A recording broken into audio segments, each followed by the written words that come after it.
भारतीय सिनेमा के इतिहास में अगर हम देखें तो दोस्तों हमें ये मालूम होता है कि आज तक जितने भी मूवीज हिट, सुपरहिट या ब्लॉकबस्टर्स रहे हैं, हर एक मूवीज में संगीत का एक अहम भूमिका रही है दोस्तों।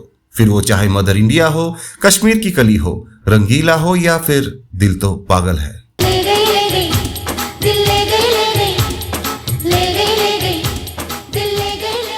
गायकी में सबसे मुख्तलिफ अंदाज की मलिका रही है आशा भोसले।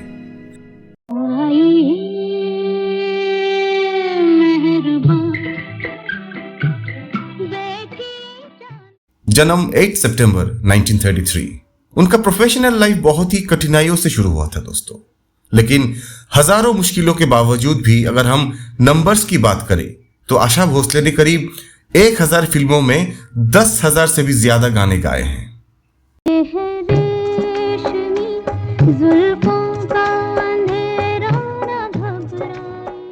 50 के दशक में जब आशा भोसले स्ट्रगल कर रहे थे इंडस्ट्री में, तब उनकी बड़ी बहन यानी लता मंगेशकर हिंदी फिल्मों में एक से बढ़कर एक गाना गा रहे थे।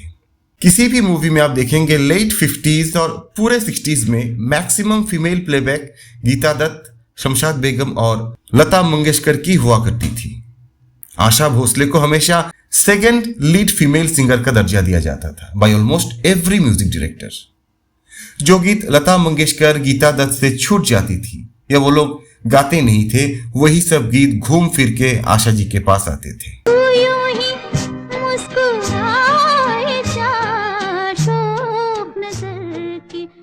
लेकिन इन सब म्यूजिक डायरेक्टर्स के बीच कोई एक ऐसा म्यूजिक डायरेक्टर भी था इंडस्ट्री में जो आशा भोसले को 50s और 60s में वो जगह दिया था इंडस्ट्री में जो आशा भोसले डिजर्व करते थे। वो म्यूजिक डायरेक्टर थे ओपी नैयर साहब। इशारों इशारों में दिल लेने वाले बताए। ओपी नैयर इंडस्ट्री में एकमात्र म्यूजिक डायरेक्टर थे जिन्होंने पूरी करियर में फीमेल सिंगर्स में लता मंगेशकर को कभी भी मौका नहीं दिया था। जी हाँ दोस्तों, ओपी नैयर साहब उनके पूरी करियर में लता मंगेशकर के साथ कभी भी काम नहीं किया था। चलिए ये एक दूसरी कहानी है, लौटते हैं आज की टॉपिक में। ओपी नैयर साहब ने आशा जी को फर्स्ट टाइम मौका दिया था इन द फिल्म मंगू, जो रिलीज हुई थी 1954 में।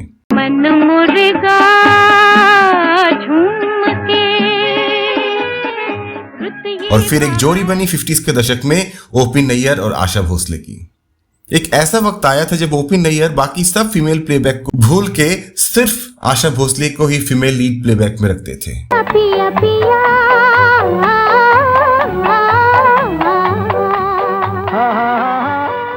60s में एक जबरदस्त कंपटीशन शुरू हो गया था दोनों बहनों में। एक तरफ लता मंगेशकर के साथ उस टाइम के तमाम म्यूजिक डायरेक्टर्स और एक तरफ थे ओपी नैयर और आशा जी की जबरदस्त जोड़ी। देखते ही देखते उन दोनों ने संगीत की एक अलग धारा बहा दी और फिर धीरे धीरे आशा भोसले उस टाइम के नंबर 1 दौर में एक बेहद ही मजबूत जगह बनाने में सक्षम हो गई थी।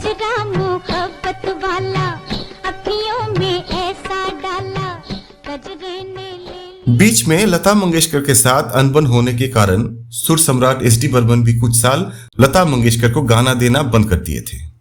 उस टाइम में उनके फेवरेट बन गए थे आशा भोसले। पहला बादल कहा जाता है कि ओपी नैयर और आशा भोसले प्रोफेशनली तो बहुत करीब थे ही, लेकिन धीरे धीरे वो दोनों पर्सनली भी काफी करीब आ गए थे एक दूसरे के, और इसका असर हुआ था दोनों के पर्सनल लाइफ में भी।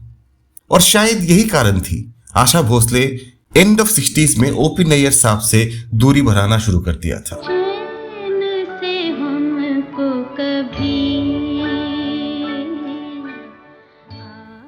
सदमा पहुंचा था काफी ओपी नैयर साहब को जब वो समझे ये चीज। बहुत कोशिश किए थे आशा भोसले को मनाने की, लेकिन आशा भोसले जी उनके जीवन में और लौट के न आई।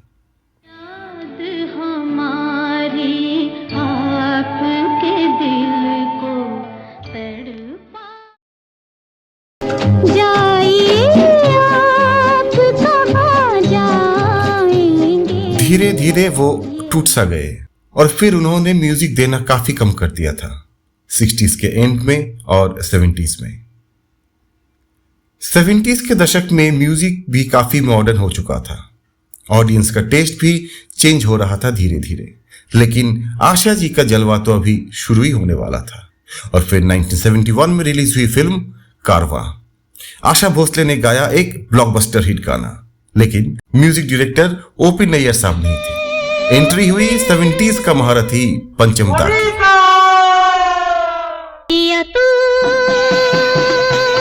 अब तो आजा। First time R D Burman और आशा जी एक साथ काम किए थे इन दी 1966 ब्लॉकबस्टर तीसरी मंजिल। ये है मुझे आजमा। और फिर 70s की ऑडियंस को मिला एक जबरदस्त trio, Asha Bhosle, are D Burman और किशोर कुमार।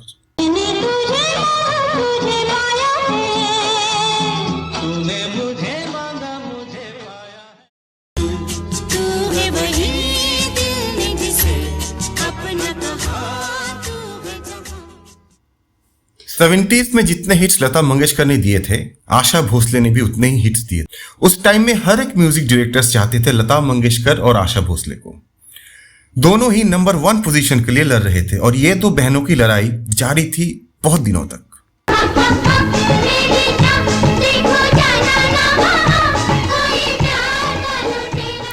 70s और 80s के दशक में आर डी बर्मन के म्यूजिक पे आशा जी ने एक से बढ़कर एक गाने गाए, कभी किशोर दा के साथ, फिर कभी सोलो, और गाने हर एक सुपरहिट रहे। मिट जाए वो। और फिर एक ऐसा टाइम आया जब आशा भोसले और आर डी बर्मन काफी करीब आ गए और फाइनली उन दोनों ने शादी कर ली 1980 में। रानी जब बोला था तुझसे, शादी करेगी मुझसे। आशा भोसले जी अपने एक्सट्रीम फेम की तरफ बढ़ने लगे और 80s और 90s के हर एक लीडिंग मेल सिंगर्स और म्यूजिक डायरेक्टर्स के साथ उनका एक से बढ़कर एक ब्लॉकबस्टर्स गाने हमें सुनने को मिले। कोई मेरा तुझसा कहाँ। Asha Bhosle is considered as the most versatile singer of Bollywood.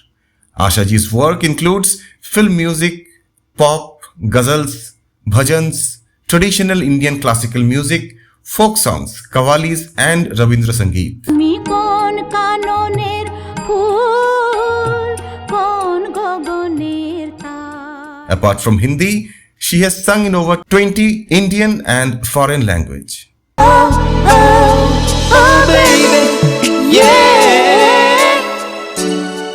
इस वीडियो में इतना ही दोस्तों। इसका सेकंड पार्ट हम लाएंगे बहुत जल्दी, जहां हम देखेंगे उनके निजी जीवन का और एक पहलू। बहुत जल्दी मिलते हैं दोस्तों। खुश रहिए, मुस्कुराते रहिए। रात बाकी